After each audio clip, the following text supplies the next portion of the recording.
What happens to a child's brain when their primary caregiver speaks the language of logic, but they desperately need the language of emotion? If you were raised by a single dad, the answer to that question explains almost every single relationship struggle you have today. Before we dive deep into the psychology of your mind, I need to make one thing very clear. This is not a conversation about deadbeat dads. We are not talking about fathers who walked away or those who were neglectful. If you are watching this, chances are you had a good dad. A great dad, even. A man who stayed when things got incredibly hard, who worked double shifts, who tried to braid your hair, and who gave his absolute best to be both parents at once. But growing up in the sole care of a father creates a very specific, very quiet kind of psychological environment. A house run by a single man is often built on survival, structure, and practical problem solving. But it naturally lacks something fundamental to early human development: the distinct, nurturing rhythm of feminine energy. You grew up in a space where love was shown through actions, through making sure the bills were paid, the tires were inflated, and the doors were locked, rather than through emotional co-regulation, soft conversations, or being held just for the sake of being held. Because of this environment, you developed an invisible wound, a wound that you have likely spent your entire adult life hiding from everyone, especially from him. And this brings us to the heaviest psychological burden you carry right now: the guilt trap. Whenever you feel a sudden, unexplainable sense of emptiness, or whenever you find yourself secretly aching for a mother's warmth, an immediate, crushing wave of guilt washes over you. Your brain immediately attacks you.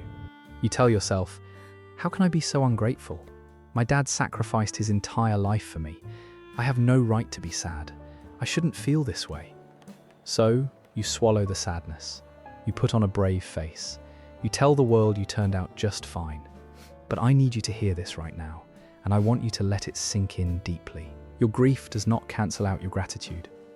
You are allowed to fiercely love and appreciate the father sitting right next to you, while simultaneously mourning the mother you never had. Feeling that void doesn't make you a bad daughter or a bad son, and it certainly doesn't mean your father failed. It just makes you human. You have been holding your breath for your entire life just to protect your father's feelings. It is time to finally exhale.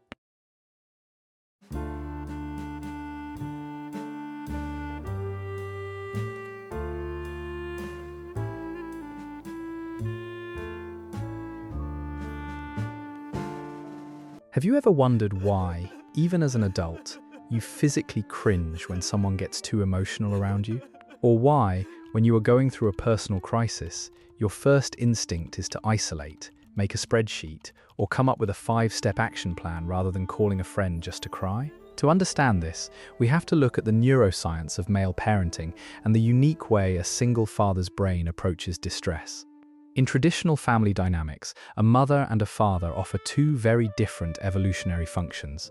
Mothers are generally neurologically wired for emotional co-regulation. When a child is upset, a mother's instinct is to soothe the nervous system first, through physical touch, a soft tone, and deep emotional validation. Her primary goal is to make the child feel safe in the emotion itself. Fathers, on the other hand, are largely wired for protection and problem solving. A father's brain operates heavily on a mechanism of threat assessment and immediate resolution. So, what happens when the ultimate problem solver is the only parent in the house? Think back to when you were a child, when you fell off your bike and scraped your knee, or when you came home in tears because someone bullied you at school. What did your dad do? He probably didn't sit you down, pull you into a long, quiet embrace, and gently ask, "Tell me exactly how that made you feel." Instead, his brain immediately shifted into fix-it mode. If you scraped your knee, he got the band-aids, told you it wasn't a big deal, and told you to get right back on the bike. If you were bullied, he probably gave you a stern lecture on how to stand up for yourself, or immediately mapped out a plan to confront the school. He didn't soothe the emotion. He tried to eliminate the source of the emotion.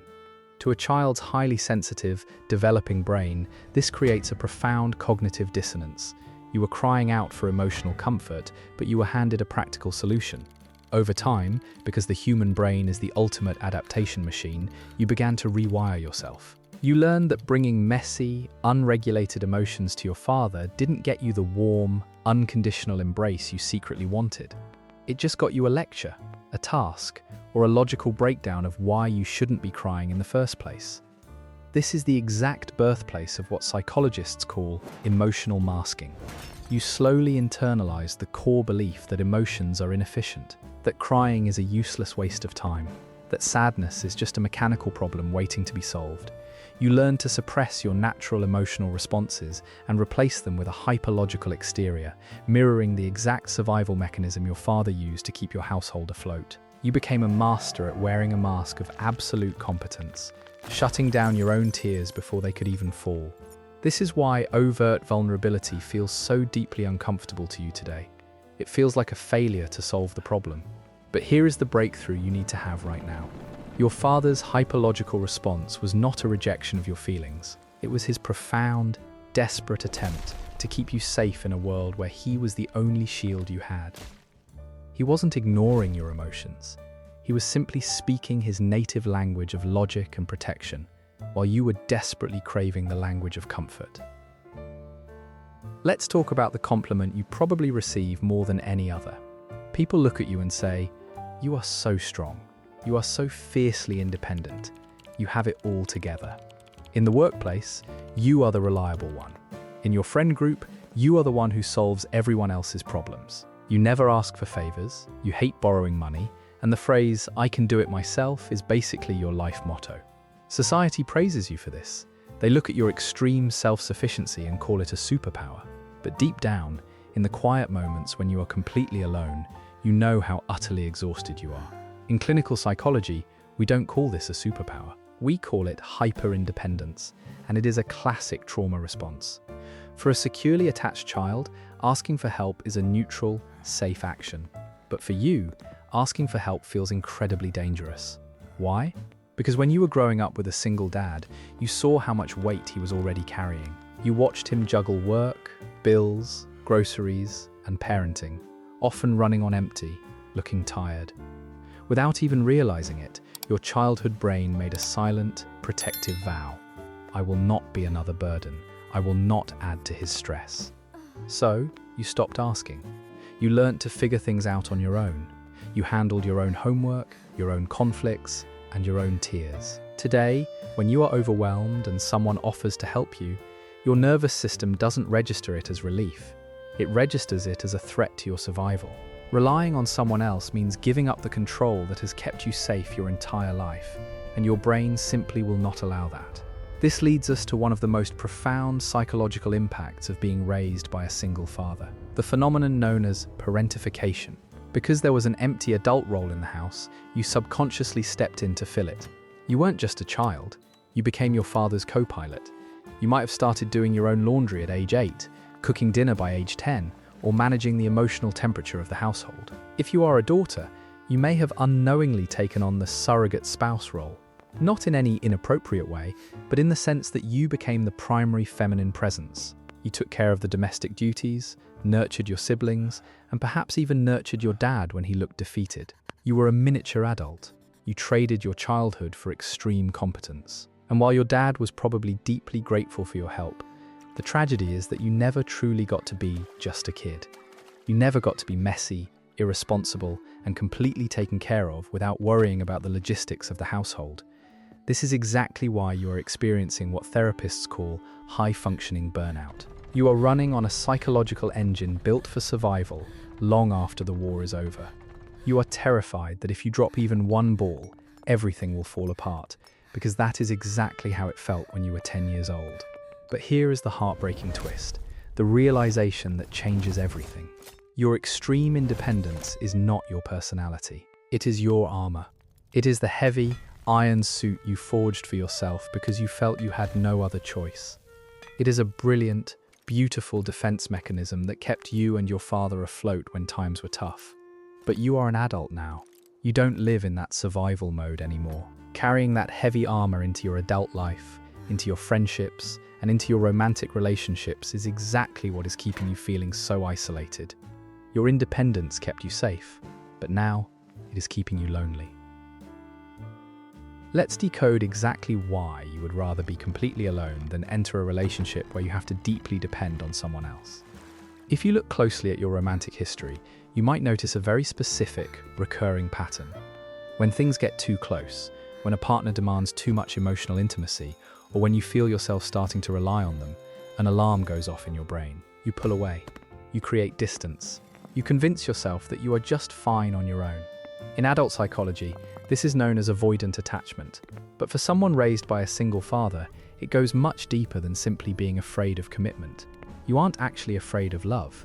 You are afraid of losing your autonomy. Because in your childhood, self-reliance was the only thing that kept you safe, and relying on others meant risking disappointment or becoming a burden.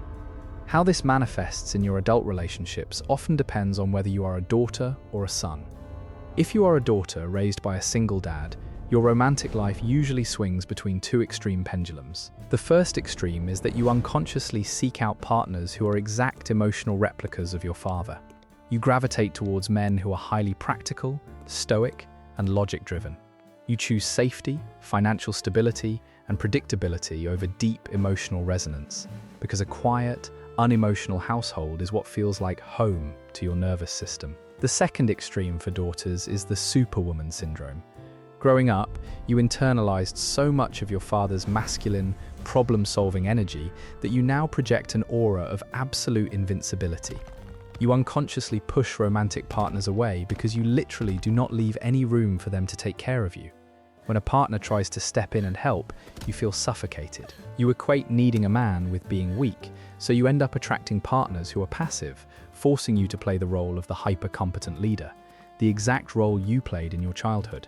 Now, if you are a son raised by a single father, your struggle looks different, but it stems from the exact same root. You were raised in an echo chamber of male logic and stoicism. You were never taught how to navigate the complex, beautiful, fluctuating waves of feminine emotion. So, when you enter a relationship and your partner is experiencing deep sadness or anxiety, your nervous system panics. You don't know how to just sit with her in the dark. Instead, you treat her emotions the way your father treated yours, like a broken engine that needs immediate fixing. You offer unsolicited advice, you point out where she went wrong, and you try to solve her sadness.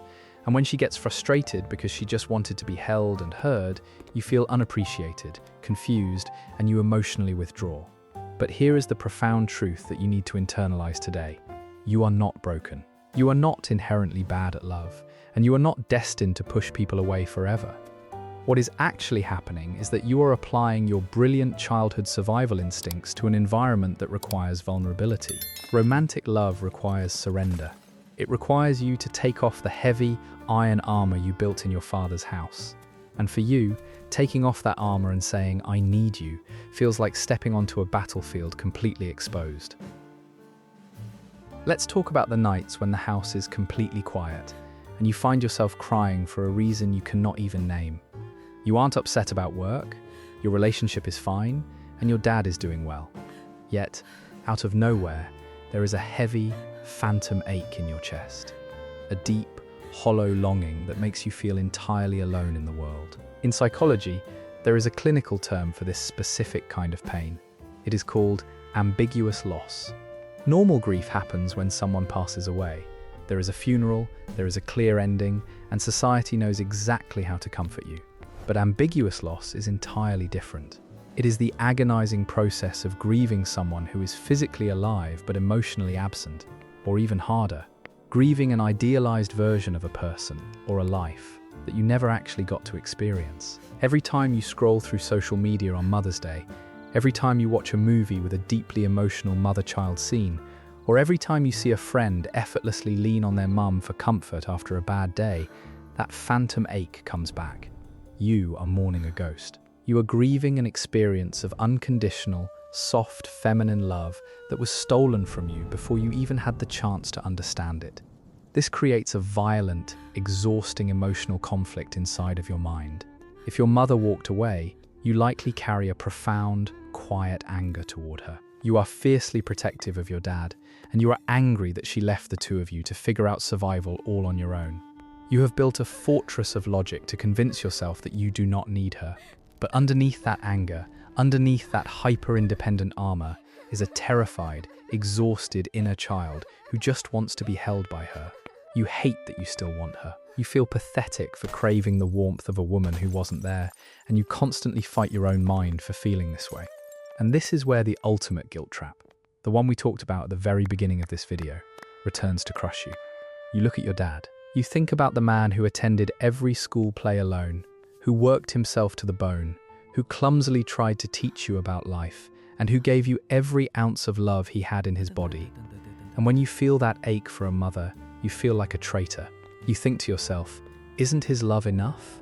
Why am I so broken that his massive sacrifice isn't enough to fill this hole? Here is the psychological truth that will finally set you free. His love is enough for a father's love. But it was never meant to replace a mother's love. They are completely different emotional nutrients, and they are not interchangeable. You are allowed to hold two conflicting truths in your heart at the exact same time. Truth number one, your father is an absolute hero, and you are endlessly grateful for his rough hands, his practical advice, and his quiet, fierce sacrifices. Truth number two, you were robbed of a mother's soft, regulating embrace, and it is completely, undeniably okay to be heartbroken about that. Crying for the mother you never had is not a betrayal of the father who stayed. It does not diminish his greatness. It is simply the final, necessary step of grieving a childhood that was much harder than it ever needed to be. We have spent this entire video unpacking the heavy, invisible armor you wear. We have looked at your hyper-independence, your emotional masking, and the quiet, ambiguous grief you carry for the mother you never had. But before we finish, we need to talk about what that armor is actually made of. Because while being raised by a single father created specific psychological wounds, it also forged an incredibly rare, beautiful kind of human being. You grew up in a single-parent ecosystem that required you to be highly observant. You developed what clinical psychologists call hypervigilance, the ability to read a room, assess a person's mood, and anticipate problems before they even happen. While this started as a childhood survival mechanism to keep your household running smoothly, it has evolved into one of your greatest adult assets. You have an unmatched level of emotional intelligence and practical wisdom. You possess a profound duality that very few people have. You carry the fierce, unshakable, logic-driven resilience of your father, combined with a deep, boundless empathy born out of your own unspoken pain.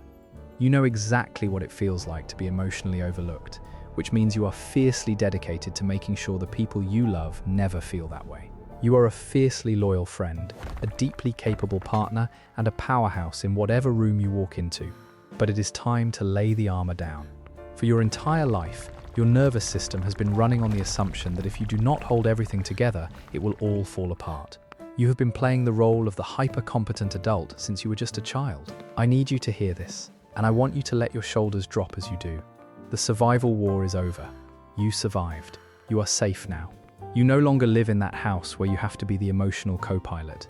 You do not have to earn your right to exist by being flawlessly independent. It is time to begin the beautiful, difficult work of reparenting your inner child. Reparenting means that you finally give yourself permission to be exactly what you weren't allowed to be back then. Messy, emotional, uncertain, and in need of help. It means looking at the terrified little boy or little girl inside of you, the one who just wants to be held, and deciding that you will be the one to hold them. You get to provide the soft, feminine, nurturing energy that was missing from your childhood. When you do this, you will slowly realize that true strength is not about never needing anyone. True strength is having the courage to look at someone you trust and say, I am exhausted and I cannot do this alone today. You are not broken because of the way you grew up. You are a masterpiece of resilience, sculpted by the rough, calloused, fiercely loving hands of a single father. You carry the absolute best parts of the man who stayed. You honor his sacrifice every single day simply by surviving. Be incredibly proud of that. But now, it is time to stop surviving and start living. Give yourself permission to finally rest. If you made it to the end of this video, and this resonated with your hidden experiences, I want to ask you a question. What was the hardest part about growing up with a single dad for you? Or what is a beautiful, specific memory you have of him trying his absolute best? Let's talk about it in the comments below. I want to read your stories, and I want you to see that you are not alone in this feeling. And if you are on a journey of healing your inner child, understanding your deep psychology, and learning how to finally put down that heavy armor, please subscribe to the channel. We have so much more to explore together, and I would love to have you here. Thank you for watching, and I will see you in the next video.